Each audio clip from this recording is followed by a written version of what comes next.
Top 4 Star Wars: The Last Jedi ending explained.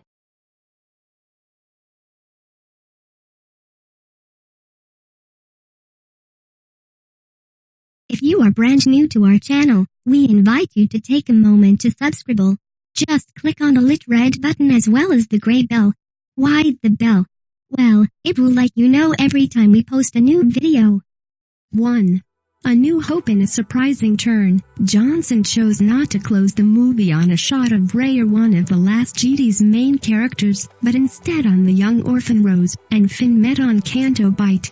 This ends up being one of the most important scenes of the movie.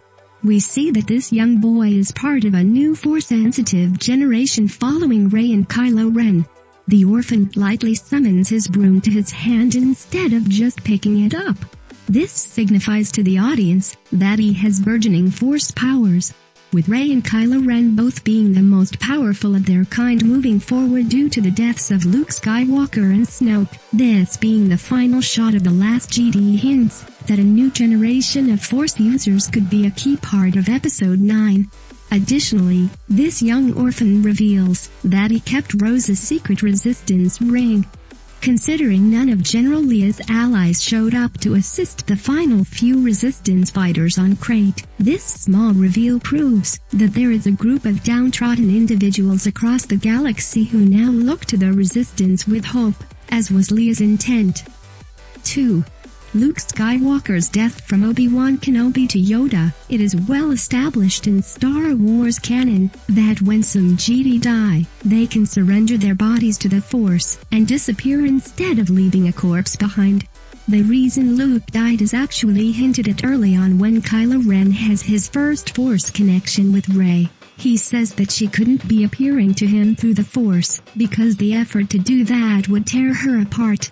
Apparently sustaining a Force illusion of yourself is quite taxing, and given that Luke keeps it going for so long, it was probably the combination of that overexertion and his elderly age that caused him to pass away into the Force. Though Rey and Leia at least state that he was at peace when he did so.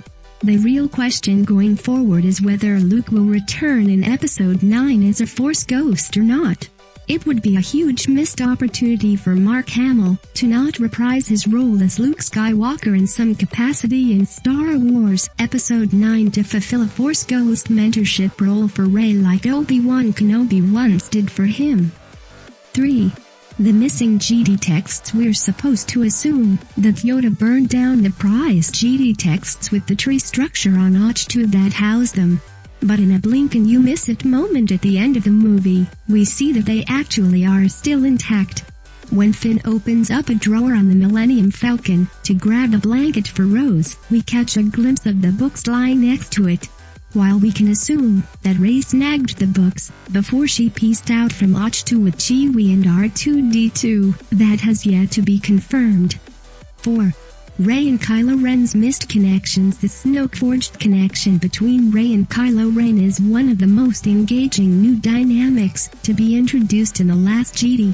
Though we find out in the movie that it was the Supreme Leader who connected their minds from across the galaxy, it's clear by the end of the movie that the connection still exists despite his death.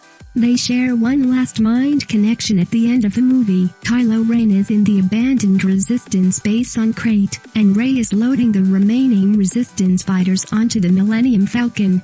We see Kylo Ren look to Rey through their Force connection first, and then the camera cuts to her as she closes the Millennium Falcon door, while staring out at him.